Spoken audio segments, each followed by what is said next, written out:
Olá, um ótimo dia para você. Seja bem-vindo a mais um episódio de Bíblia Hebraica Pura e Simples. Hoje nós vamos falar sobre um tema de grande importância, que é o tema do perdão e do arrependimento. Vamos entender como são esses conceitos dentro da Bíblia Hebraica. Vamos começar pelo termo perdão. Na realidade, nós temos um pequeno problema nas traduções, porque frequentemente várias palavras diferentes no hebraico original são traduzidas da mesma maneira. Se nós queremos entender os conceitos, é importante irmos para os originais para ver o que eles significam.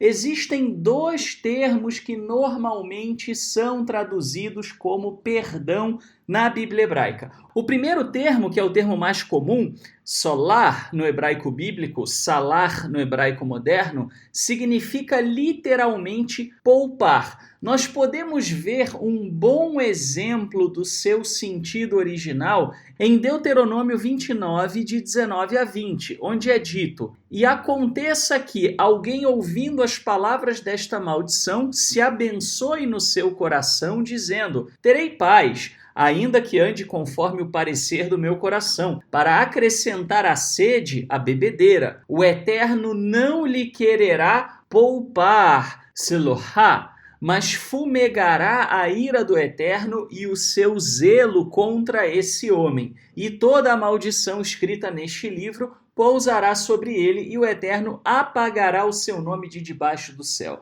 Portanto, quando você vir o termo perdão e no original a palavra utilizada for solar, isso então significa poupar alguém de uma dada consequência, mas também pode significar poupar alguém de uma dívida ou de uma obrigação, o que na prática seria o mesmo que dizer cancelar essa dívida ou obrigação. Nós temos um exemplo disso em Números 30, 3 e 5, onde é dito o seguinte: "Também quando uma mulher na sua mocidade, estando ainda na casa de seu pai, fizer voto ao Eterno e com obrigação se ligar, mas se o seu pai lhe tolher no dia que tal ouvir, todos os seus votos e as suas obrigações com que tiver ligado a sua alma não serão válidos, mas o Eterno lhe perdoará, Yislar, porquanto seu pai lhos tolheu." O que acontecia aqui? Uma mulher que estivesse na casa do pai e fizesse um voto de oferecer algo ao Eterno. Aquele algo, na realidade, era propriedade de seu pai. Seu pai poderia chegar e dizer: "Não, eu não estou de acordo que você prometa dar 2 bois para o tabernáculo." E a mulher então poderia se sentir numa situação difícil, afinal de contas ela contraiu uma obrigação perante o Eterno. Então o que dizem as Escrituras? Que o Eterno cancelaria essa obrigação, pouparia ela dessa dívida. E também nós vemos uma associação dessa palavra com o estar limpo perante o Eterno. Nós vemos isso em Jeremias 33:8, onde é dito: "E purificarei de toda a sua maldade com que pecaram contra mim, e perdoarei o assolar-ti todas as suas maldades com que pecaram e transgrediram contra mim." Então há uma associação também com essa ideia de purificação. E é importante compreender essa ideia de purificação, porque existe uma quantidade incomensurável de bobagens que é dita quanto a isso. Na realidade, o que acontecia era o seguinte: na cultura semita antiga, as divindades tinham que ter casas limpas e puras e não gostavam de habitar em lugares sujos, mal cheirosos, da mesma maneira que nós não gostamos de estar num ambiente sujo. Da mesma forma também que nós não nos aproximamos de pessoas sujas, imundas, então também as divindades não gostavam disso. É daí que vem a cultura bíblica da pureza cerimonial, que era algo que já estava arraigado na mentalidade dos israelitas. E com o passar do tempo, para ilustrar o efeito do pecado, os profetas nas Escrituras passaram a comparar com a questão da pureza e impureza cerimonial. Ou seja, uma pessoa que estivesse em pecado estaria, entre aspas, suja. Em que sentido? No sentido de que o Eterno se afastaria dela. Ela não adentraria a presença do Eterno da mesma maneira que você procura não estar muito próximo de uma pessoa que esteja com mau cheiro, que esteja suja. Quando é dito que a pessoa é purificada, o que significa na prática? É como você dizer que a pessoa estava fedida, suja e tomou um banho, colocou uma roupa limpinha, cheirosinha e agora então você pode chegar e dar um abraço nela. Ou seja, há um retorno à proximidade do Criador. A segunda palavra que é utilizada nas Escrituras e traduzida como perdão é o termo nassá no hebraico bíblico, nassá no hebraico moderno, que significa literalmente erguer ou levantar. A ideia é de que aquilo que está pesando sobre a pessoa seja erguido ou levantado. Nós não estamos falando aqui de sentimento de culpa, nós estamos falando realmente do peso que a pessoa tinha por conta daquela transgressão, o peso da dívida, o peso de ter que suportar uma punição. Nós vemos um exemplo dessa raiz em Gênesis 4:13, onde Caim reclama ao Eterno e diz: meu castigo é maior do que posso suportar, minsô. E ele usa exatamente um termo análogo para mostrar que ele não estava aguentando aquilo era demais, era excessivo sobre ele na concepção dele. Um outro exemplo que vemos agora já aplicado mais diretamente à questão do perdão aparece em Êxodo 10:17, onde Faraó diz a Moisés e a Arão: agora perdoem só ainda esta vez o meu pecado e orem ao Eterno seu Senhor para que leve esta praga mortal para longe de mim. Nós vemos aqui Faraó dizendo que ele não estava suportando o peso da punição, o peso do seu castigo. A ideia de perdoar, portanto, é um pedido de remover de sobre ele a punição, de remover de sobre ele o efeito da culpa do pecado. E essa palavra também é associada à ideia de uma dívida no Salmo 32:1, onde é dito: bem-aventurado aquele cuja transgressão é perdoada, Nessui, e cujo pecado é coberto. A ideia do pecado coberto aqui era justamente que o pecado geraria uma falta, uma falha, um buraco, por assim dizer, que precisaria ser tapado. É a dívida que a transgressão gera e que seria coberta. A ideia, portanto, é bastante análoga a você remover de sobre a pessoa o peso da dívida. E um parênteses importante que nós precisamos entender e que nem sempre é muito claro para a nossa cultura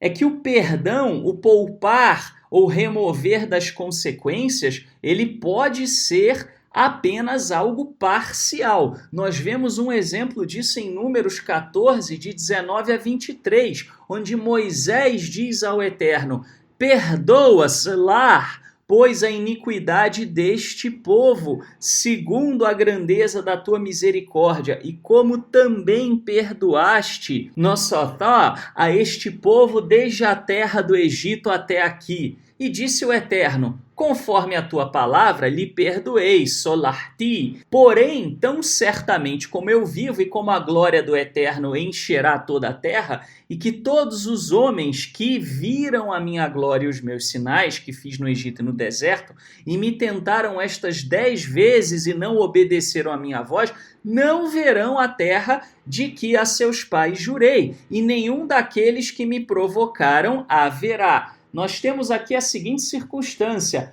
por conta daquele pecado, aquelas pessoas eram passíveis de morte, de rejeição por parte do Eterno. E ao invés disso, o que ele faz? Ele dá uma punição, mas dá uma punição com um peso bem menor. Portanto, remover o peso pode ser algo parcial. Nós estamos acostumados na nossa cultura no tudo ou nada, ou perdoa ou não perdoa. Mas nós vemos que nas Escrituras várias vezes não é bem assim. Ou seja, quando nós resumimos tudo aquilo que nós vimos acerca do perdão, o que temos? Primeiro, a pessoa é poupada do castigo que aquela transgressão merecia receber. Segundo, a dívida ou obrigação não cumprida é perdoada. Terceiro, o peso da punição é removido de sobre a pessoa. Quarto, a falta é suprida e a pessoa passa a ser admitida perante o Eterno. E, como vimos, o perdão pode ser total ou pode ser parcial, dependendo da circunstância. Vamos falar agora sobre arrependimento. No hebraico, a palavra utilizada para isso é a palavra shuv, e ela significa literalmente voltar, retornar ou devolver, e costuma ser traduzida como arrepender-se ou converter-se. Essas duas palavras, elas são um pouco controversas. Primeiro porque o arrepender-se normalmente as pessoas associam a um sentimento de culpa. E sentimento de culpa, remorso, não é, como nós vamos ver, o arrependimento bíblico. E a segunda razão é porque o termo converter-se, que aparece nas traduções mais antigas, é um termo também ruim porque hoje está muito associado a mudar de religião e não tem nada disso nas Escrituras. Nas Escrituras, refere-se justamente ao ato de voltar ou retornar. Vamos ver alguns exemplos então desse termo shuv. Em Gênesis 27, agora devolva Roshev, a mulher ao marido dela. Repare que o termo é utilizado para uma restituição, uma devolução. Então falou Samuel à casa de Israel, dizendo: se com todo o vosso coração voltardes, Shovim, para o Eterno, tirai dentre vós os deuses estranhos e os astarotes, e preparai o vosso coração ao Eterno, e servi a ele só, e vos livrará da mão dos filisteus. 1 Samuel 7:3. A ideia, portanto, aqui qual é? Israel estava servindo a outros deuses e deveria voltar para o Criador, voltar a servi-lo, voltar a tê-lo como único Senhor. Os exemplos mais claros do que é o arrependimento e como esse arrependimento é indispensável para que a pessoa obtenha o perdão aparecem em Ezequiel, mais especificamente capítulos 18 e 33. Vamos ler os textos então. Primeiramente Ezequiel 18, de 21 a 23. Mas se o ímpio se voltar, Yashuv, de todos os pecados que cometeu. O que significa aqui voltar dos pecados? Significa parar de cometê-los, sair daquele caminho e guardar todos os meus estatutos e proceder com retidão e justiça, certamente viverá, não morrerá. De todas as transgressões que cometeu, não haverá lembrança contra ele. Pela justiça que praticou, viverá. Desejaria eu, de qualquer maneira, a morte do ímpio, diz o Senhor Eterno? Não, desejo antes que se volte, bechuvô, dos seus caminhos e viva. Portanto, aqui nós temos a dinâmica simples de como funciona o arrependimento e o perdão. Há religiões que acrescentam condições adicionais de você acreditar nisso ou naquilo, mas na Bíblia hebraica a coisa é muito simples. Se você se arrependeu de forma genuína, se você fez uma mudança na sua vida, então você é perdoado. Nós temos também Ezequiel 14 a 16, onde é dito: quando eu também disser ao ímpio, certamente morrerás, se ele se voltar, o Eshav, do seu pecado e praticar juízo e justiça, restituindo esse ímpio o penhor, indenizando o que furtou, andando nos estatutos da vida e não praticando iniquidade, certamente viverá, não morrerá. De todos os seus pecados que cometeu, não se terá memória contra ele. Juízo e justiça fez, certamente viverá. Em resumo, se você se arrepende no sentido bíblico da palavra arrependimento, você é automaticamente perdoado das suas transgressões por parte do Criador. Mas, como eu disse anteriormente, esse arrependimento precisa ser um arrependimento sincero. Arrependimento sincero não é, desculpa aí qualquer coisa, e sim uma mudança de vida, uma mudança de atitude. E nós temos um exemplo claro disso também em Jeremias capítulo 5, versículo 1, onde é dito: dai voltas às ruas de Jerusalém e vede agora, informai-vos e buscai pelas praças, a ver se achais alguém, ou se há homem que pratique a justiça ou busque a verdade, e eu lhe perdoarei. Observe, o Eterno disposto a perdoar os homens que fazem o quê? Que praticam a justiça, que buscam a verdade. Se você realmente se arrependeu, você tenta viver diferente. Quer dizer que você vai acertar sempre? Não. Quer dizer que você não possa ter um tropeço? Claro que você vai ter tropeços, você é imperfeito. Porém, você precisa de uma atitude verdadeira de arrependimento. Aquele que tem atitude verdadeiramente de arrependimento é aquele que tenta viver em justiça, que se esforça para viver em integridade. Arrepender-se é atitude, muito mais do que sentimento. O sentimento de remorso, ele é útil para provocar mudança de atitude, mas o remorso pelo remorso, simplesmente ficar chorando e dizendo: ai, como eu sou pecador, eu sou fraco, eu sou horrível, não adianta de absolutamente nada. O Eterno não terá misericórdia se a pessoa não transformar o remorso, o sentimento, em arrependimento genuíno, voltando para os caminhos da justiça. O arrependimento envolve restituição, restituir o que for possível e mudar de caminho. Lembra do exemplo que é dito? Restitui a mulher daquele homem. Ou seja, você deve também fazer um esforço de corrigir aquilo que você fez.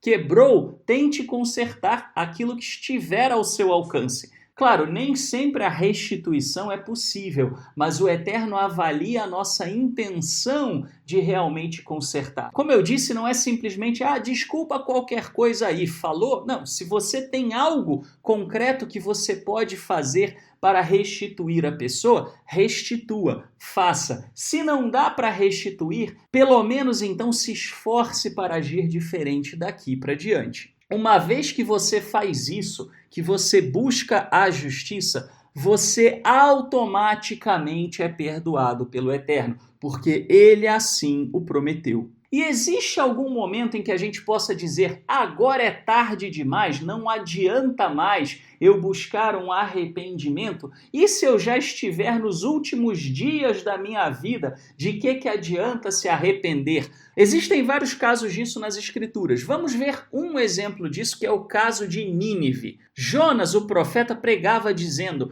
ainda 40 dias e Nínive será subvertida. Ou seja, a cidade de Nínive estava à beira de ser totalmente destruída. Estava nos 45 do segundo tempo.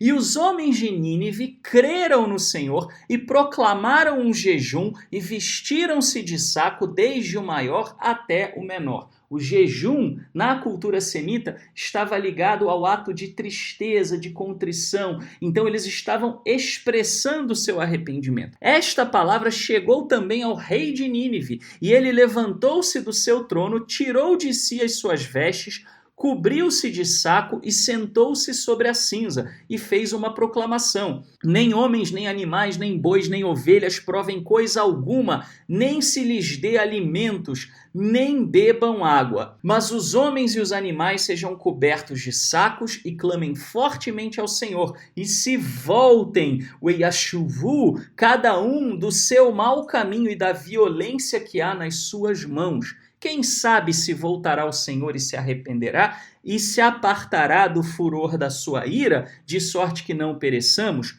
E o Senhor viu as obras deles, como se converteram do seu mau caminho, e o Senhor se arrependeu do mal que tinha anunciado lhes faria, e não o fez. Nós vemos então aqui que mesmo aos 45 do segundo tempo, Nínive se arrependeu, mostrou arrependimento e foi de fato perdoada pelo Eterno. Porque a questão não é tempo, a questão é sinceridade de coração. Você pode não ter tempo para, de fato, corrigir totalmente a sua vida como você gostaria, principalmente aqueles que estão no final da vida. Mas a atitude sincera do seu coração é o que importa. O seu coração estar genuinamente voltado para isso. Porém, nós temos que lembrar da advertência do Eterno. E aconteça que alguém ouvindo as palavras desta maldição se abençoe no seu coração, dizendo: terei paz, ainda que ande conforme o parecer do meu coração,